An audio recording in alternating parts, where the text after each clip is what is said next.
오늘도 이렇게 예배드리기 위해 하나님의 전에 나온 우리 친구들을 주님의 이름으로 환영하고 축복합니다. 오늘 말씀을 통해서 우리 삶의 방향이 하나님께로 바로 잡아지는 시간이 되기를 간절히 축원합니다. 우리 친구들은 다들 어떤 취미를 가지고 있나요? 취미가 있나요? 여러분? 취미가 있어요? 물어봅시다. 누구한테 물어볼까요? 방금 전에 맨 앞줄에 앉아 있었던 현성이가 갑자기 무슨 일이 생겼는지 질문을 피해서인지 갑자기 이동을 했어요, 자리를. 갑자기 무슨 일이 있었나 봐요. 그래요. 성민이.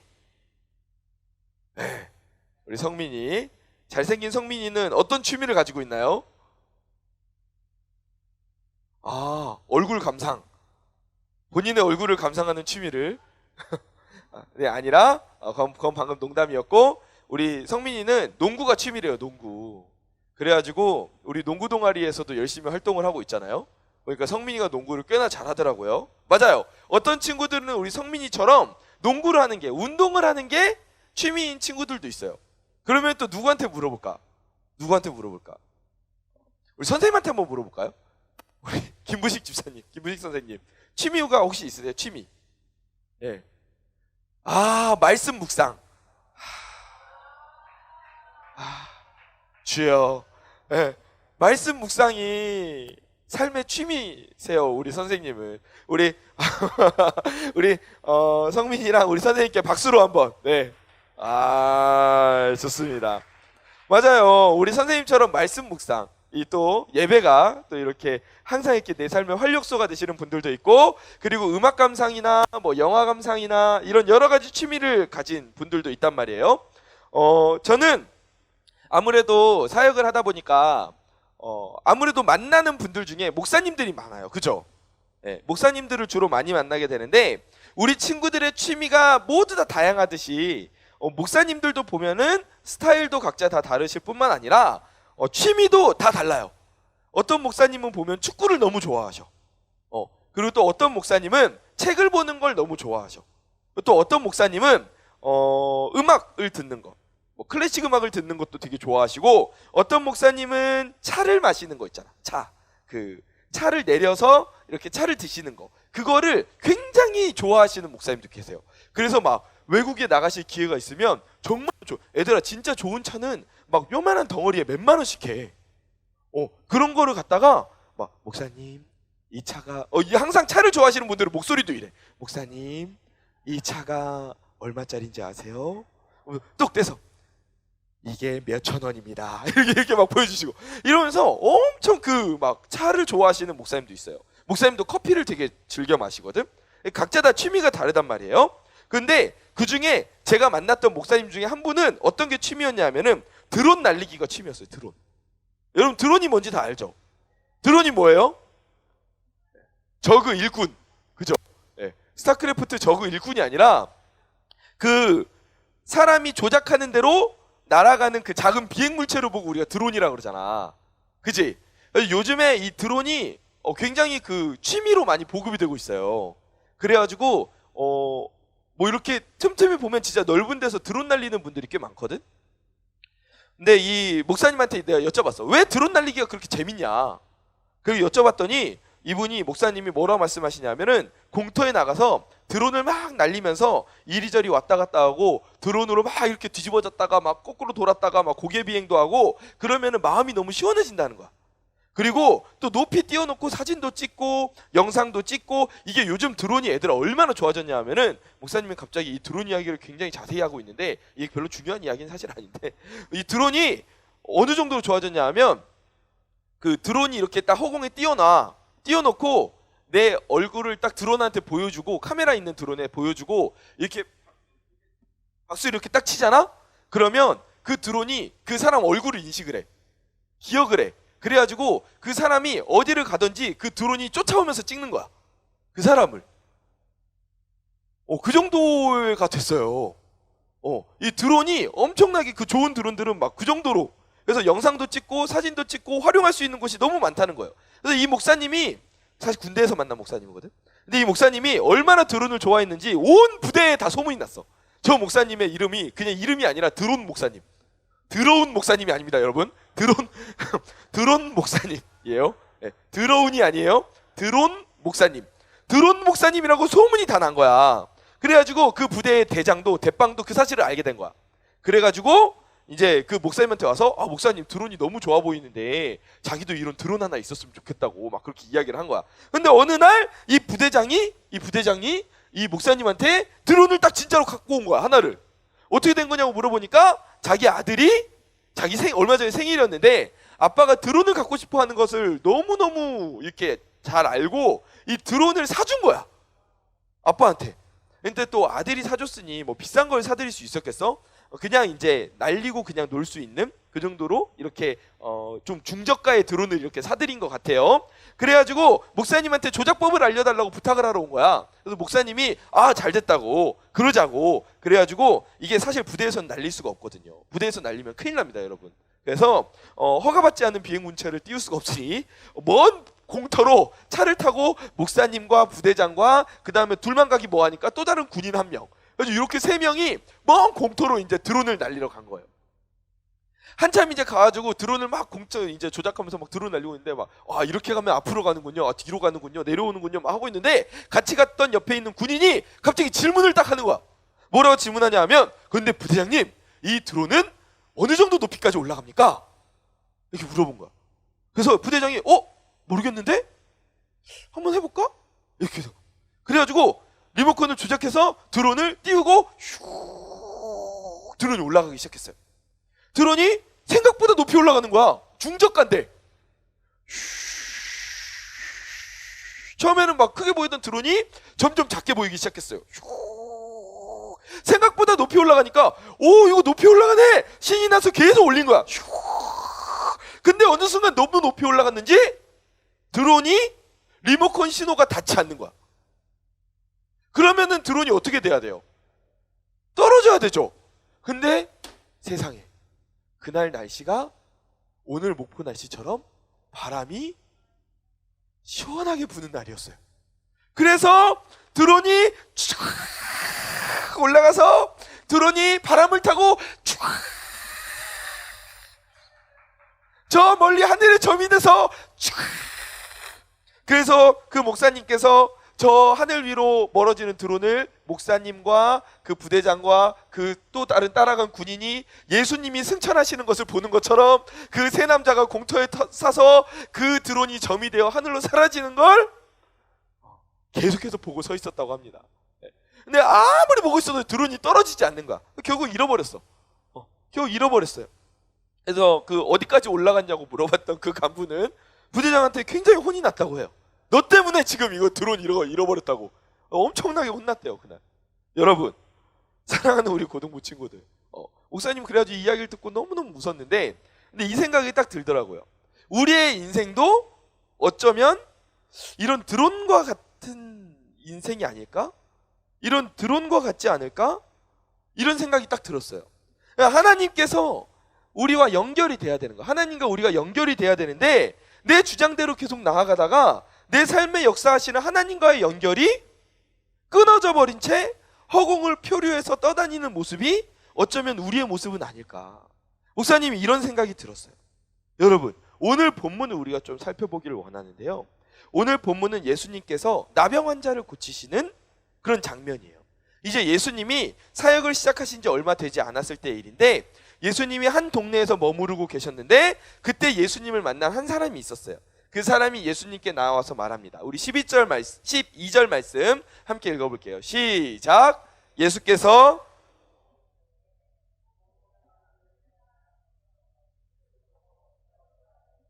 주여 원하시면 나를 깨끗하게 하실 수 있나이다 하니. 아멘.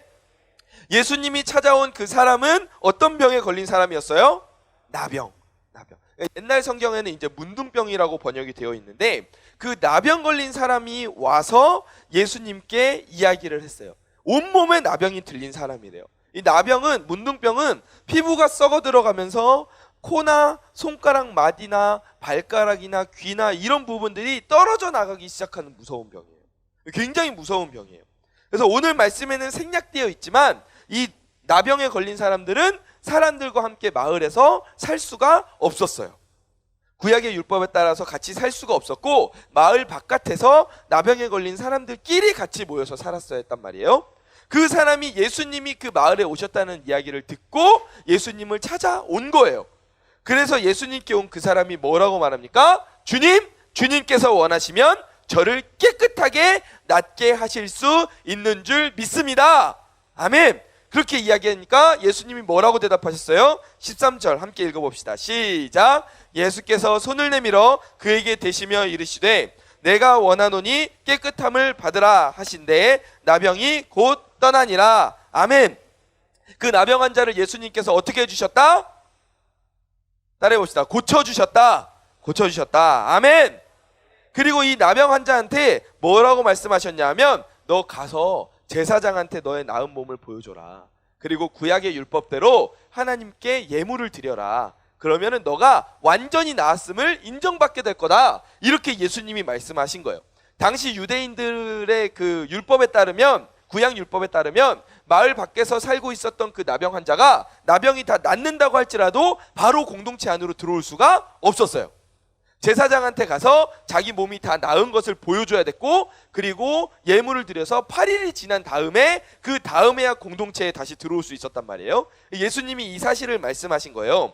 그런데 이 말씀에서 함께 나누고 싶은 것은 뭐냐 하면 예수님께서 이 나병 환자에게 아무에게도 너가 나음 받았다는 것을, 나를 통해서 나음 받았다는 것을 말하지 말고 오직 제사장에게만 가서 보여라. 이렇게 말씀을 하신 거예요. 우리 14절 다시 한번 같이 읽어봅시다. 14절 시작. 예수께서 그를 경고하시되 아무에게도 이르지 말고 가서 제사장에게 내 몸을 보이고. 아멘. 아멘. 네가 나음을 받은 게 내가 고쳐줬다고 그 이야기를 아무한테도 하지 마. 이렇게 이야기하신 거예요. 아무한테도 하지 마. 그런데 그 온몸에 나병이 걸려 죽어가던 그 사람이 그 말씀을 지켰을까? 안 지켰을까? 지켰을까? 못 지켰을까? 못 지켰어요. 못 지켰어요. 우리 15절 말씀 읽어봅시다. 시작. 예수의 소문이 더욱 퍼짐에 수많은 무리가 말씀도 듣고 자기 병도 고침을 받고자 하여 모여오되. 아멘. 예수님의 소문이 더욱 어떻게 됐다고? 더욱 퍼졌대. 더욱 퍼졌대.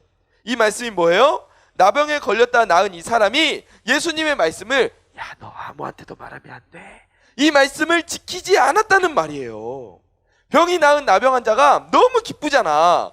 너무 기뻐서 그 기쁨을 감추지 못하고 여기저기에다가 막 예수님에 대한 소문을 낸 거야. 뭐야? 너 나병 걸려가지고 마을 바깥에 쫓겨났었잖아. 아, 나 이제 다 나았지. 뭐야? 나병 어떻게 나왔어? 말하면 안 되는데. 아니, 어떻게 나왔어? 어떻게 나왔냐고 시원하게 말해봐. 저기 예수님. 이렇게 이야기합니다.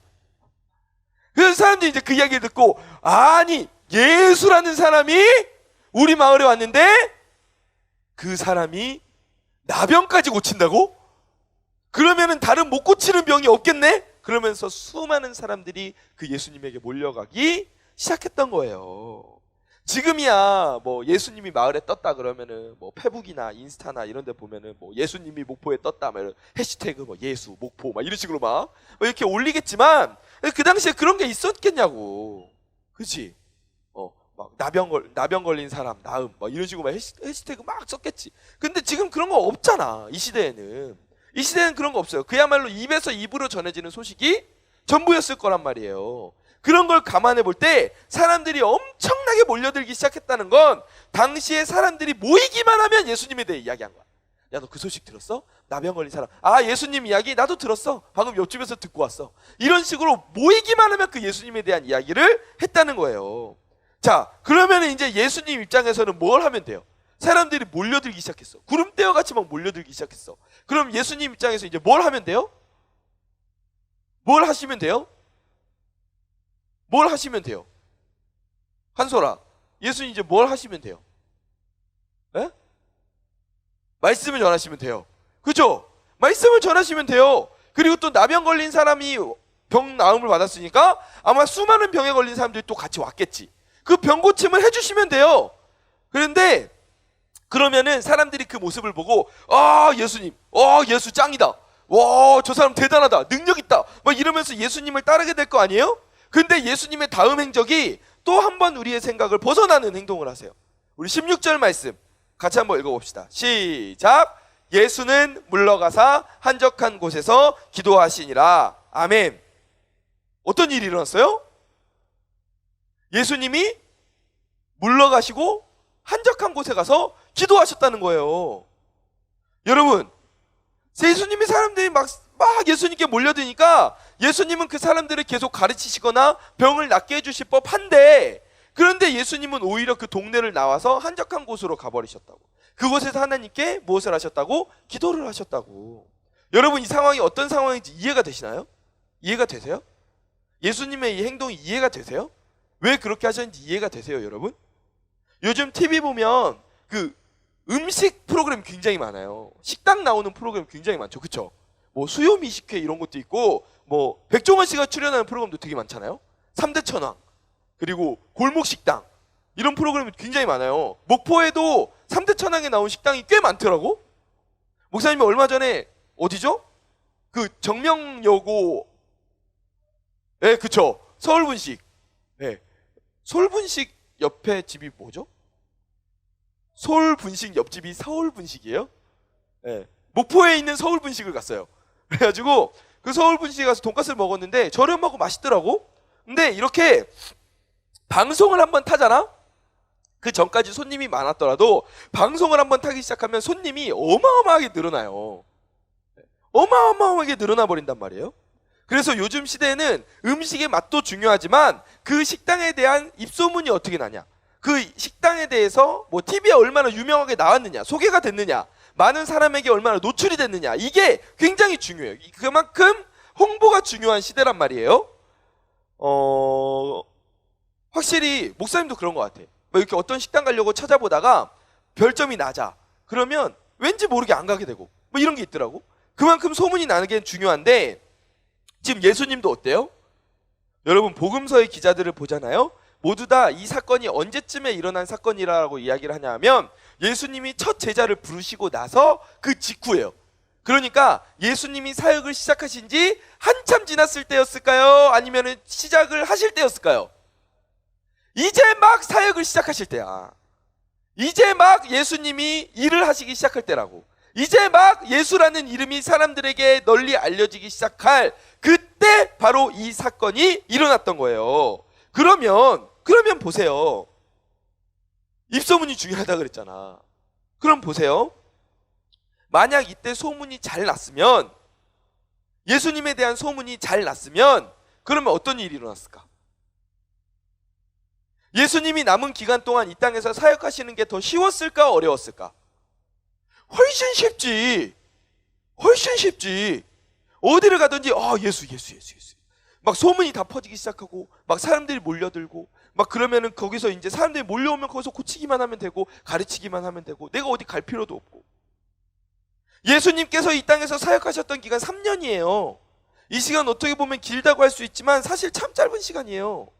그런데 이 사이에 가르치시고 고치시고 제자를 삼으시는데 짧은 기간이었기 때문에 좋은 이야기가 잘 퍼지면 이 시간 안에 훨씬 더 많은 사역을, 훨씬 더 빠르게 사역을 키워가실 수 있었을 거예요. 근데 예수님이 어떻게 하세요? 나병 환자의 병을 고치신 이후에 어떻게 하세요? 그 환자에게 입단속을 시키시잖아요. 절대 나한테 나음을 받았다고 말하지 마라. 그 소문이 퍼지는 걸 막으셨어요. 여러분, 이 이야기가 어렵죠. 왜 그 사역을 어렵게 풀어가시려고 할까? 계속 소문이 나서 사람들이 몰려오게 만들면 예수님이 어디 가실 필요가 없잖아요. 그러면 소문만 퍼지면 사람들이 알아서 올 텐데, 맛집을 찾아서 사람들이 몰려오는 것처럼 예수님이 계신 곳에 사람들이 몰려올 텐데, 뭐하러 예수님이 그거를 비밀로 하셔가지고 그걸 그렇게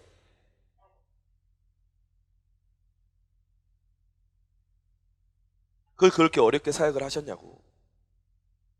예수님이 오히려 그 시간에 한적한 광야로 나가서 한적한 곳으로 나가세요. 여기서 한적한 곳은 헬라어 단어로 보면 에레모스예요. 에레모스.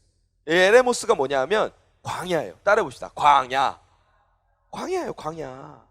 그냥 근처 어느 집으로 예수님이 사람 왜 이렇게 많이 와? 이러면서 깔려 죽겠다 이러면서 어디 집으로 그냥 이렇게 피신하신 게 아니라 아예 사람들과의 교류가 불가능한 광야로 아예 나가버리신 거야.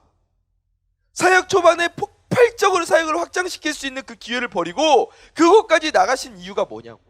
예수님이 왜 그 광야에 그 먼 곳까지 가셨냐고. 왜 그곳으로 가셨습니까? 뭐하러 그곳에 가셨죠? 아까 말씀 보니까 뭐하러 가셨다 그래요? 기도하러. 따라해 봅시다. 기도하러. 다른 게 아니라 하나님과 교제하기 위해서. 아멘. 하나님과 교제하기 위해서 그 광야로 가신 거예요.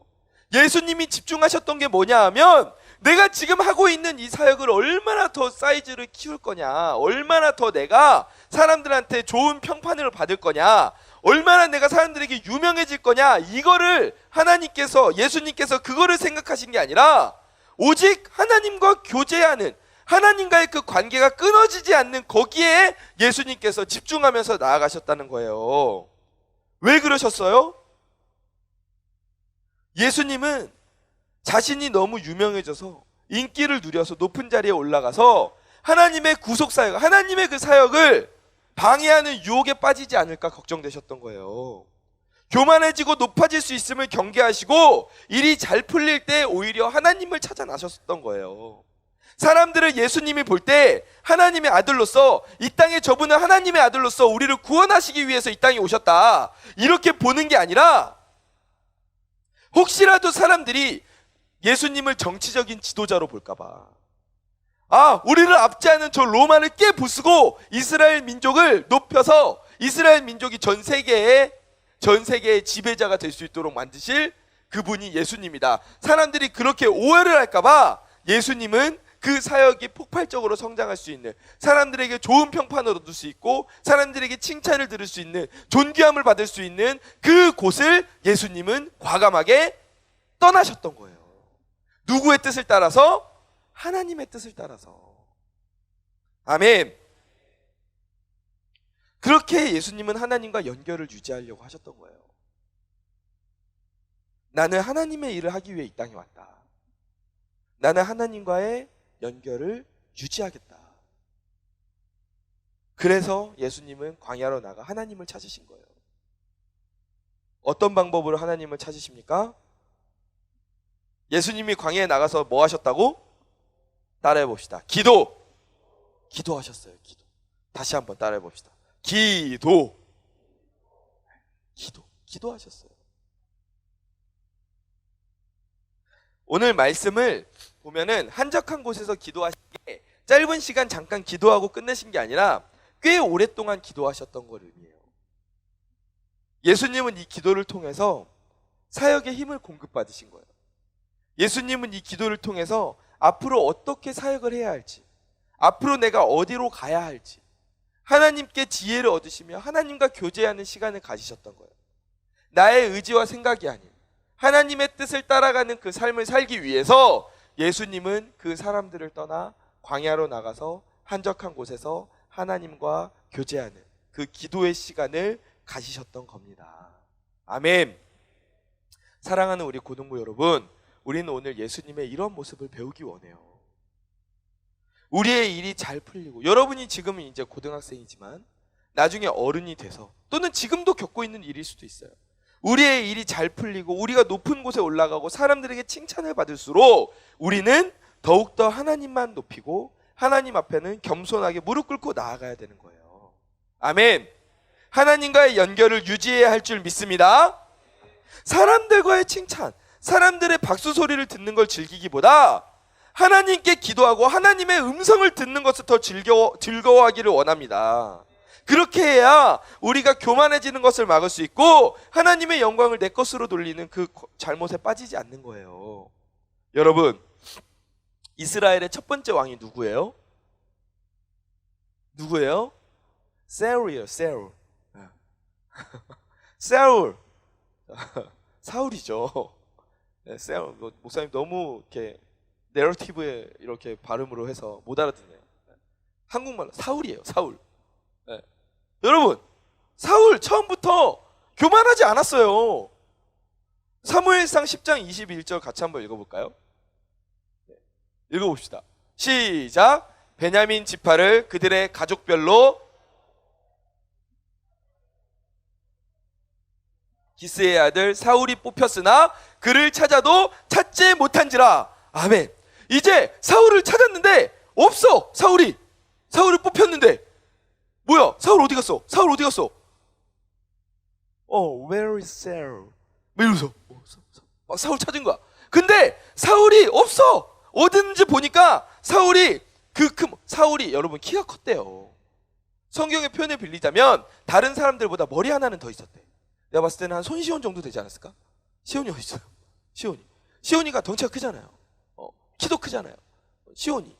근데 다른 사람들보다 머리 하나 큰 그 사울이 부끄러워서 짐짝들 사이에 이렇게 몸을 뒤에 숨기고 있었던 거야. 여러분, 시온이가 어디에 몸을 숨긴다고 숨겨집니까, 그게? 네. 부질없는 짓이에요. 네. 목사님이 이렇게 어디를 보나, 목사님이 KTX를 타고 지나가면서 살짝 봐도 시온이는 손시온이야. 그 정도로 이 몸집이 크기 때문에 감출 수가 없어. 그런데 사울이 얼마나 이게 겸손하고 부끄러움이 많았는지 그 짐짝들 사이에 그 큰 몸을 이렇게 숨기고 웅크리고 숨어 있었다는 거야. 그래서 사울을 못 찾은 거야. 그런데 이랬던 사울이 나중에 어떻게 돼요?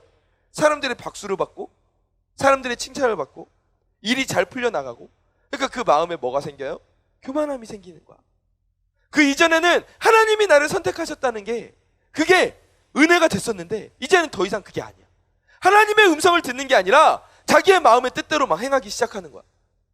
하나님과의 연결 관계가 어떻게 돼요? 연결이 유지돼요? 아니면 끊어졌어요? 끊어져 버린 거야. 끊어지면 어떻게 보수공사라도 해가지고 다시 연결을 해야 되는데 그것도 안 된 거야. 그래서 끝이 어떻게 됐어요? 사울이 나중에는 하나님의 말씀을 따르지 않는 것을 넘어서 제사장 직분까지 침해하잖아요. 갑자기 시리도 지금 열받았어요. 사울이 어떻게 그렇게 할 수 있냐고. 시리도 열받았습니다, 여러분. 안타깝지 않아요? 안타깝지 않아요? 결국에는 이로 인해서 하나님과의 관계가 깨지고 하나님과의 연결이 깨지고 끊어지고 하나님께 버림받게 되잖아요. 여러분, 사람의 마음은 연약해요. 약해요. 나는 언제까지나 주님만 따르겠습니다. 주님! 하고 이렇게 가가지고 그 관계가 희미해질 수 있는 게 사람의 마음이에요. 나 자신을 너무 믿으면 안 돼. 그래서 항상 내가 하나님과 연결돼서 하나님의 뜻을 구해야 되는 거예요. 내가 주 안에, 주님이 내 안에. 아멘. 따라해 봅시다. 내가 주님 안에, 주님이 내 안에. 아멘. 그럴 때 우리 인생이 하나님께 붙들린 인생이 될 줄 믿습니다. 아멘. 말씀을 정리하겠습니다. 우리가 흔히 하는 말 중에 이런 말이 있어요. 물 들어올 때? 정답입니다. 네. 플러스 1점. 네. 언제 이 점수가 쓸지 모르겠지만 어찌됐건 플러스 1점입니다. 네. 물 들어올 때 노저라는 말이 있어요. 성공하려면 좋은 때를 잘 맞춰서 그 일에 더 투자하라는 말이잖아요. 예수님에게도 오늘 말씀 속에 물 들어올 때가 있었어요. 그런데 예수님은 그때 노를 젓지 않으시고 한적한 광야로 가셔서 하나님과 교제하셨어요. 기도로 하나님과 대화하셨어요. 왜 그랬습니까? 예수님의 가장 인생의 1순위, 가장 중요한 주제는 뭐였어요? 하나님과 연결이 유지되는 것. 아멘. 그게 가장 중요하셨기 때문에 예수님은 사람들에게 박수받고 인정받는 것보다 하나님께 먼저 인정받는 그 아들이 되고 싶으셨기 때문에 예수님은 그 광야로 나아가셨던 거예요. 우리도 오늘 하루를 살아갈 때, 우리 인생을 살아갈 때 이런 예수님을 따라 살기를 간절히 축원합니다. 아멘. 우리가 언제든지 어디에서든지 하나님과 교제하는 걸 가장 중요하게 생각해야 돼요. 일이 잘 풀리고 있을 땐 더더욱 그래야 돼요. 하나님의 뜻을 먼저 구하십시오. 그래야 하나님의 영광을 가리지 않고 온전히 하나님만 높이며 살 수 있는 줄 믿습니다. 네, 저를 따라해 보세요. 하나님과 연결을 유지하자. 오늘 설교 제목이 뭐죠? 네, 갑자기 수능 영단어가 메인터넌스죠. 메인터넌스. 메인터넌스의 뜻이 뭐죠? 네, 맞아요. 저기 앞에 들어오면 써 있었죠. 네. 안 써 있어도 다 알았을 거야. 우리 친구들은 똑똑하니까. 유지하다요, 유지하다. 그리고 또 하나의 뜻도 있어요. 보수하다. 이런 뜻도 있어요. 여러분, 하나님과의 관계를 항상 유지해야 돼요. 그런데 혹시라도 우리 마음이 그 하나님과의 관계가 조금 약해지는 것 같다. 그러면 여러분 그거를 그냥 두지 마시고 반드시 보수하셔야 돼요. 고치셔야 돼요. 하나님께 집중하셔야 돼요. 아멘. 그렇게 집중하며 나아가는 그러함을 통해서 하나님과 교제를 놓치지 않는, 하나님께 온전히 사용받고 하나님께 영광 돌리며 나아가는 저와 우리 친구들이 되기를 주님의 이름으로 간절히 축원합니다.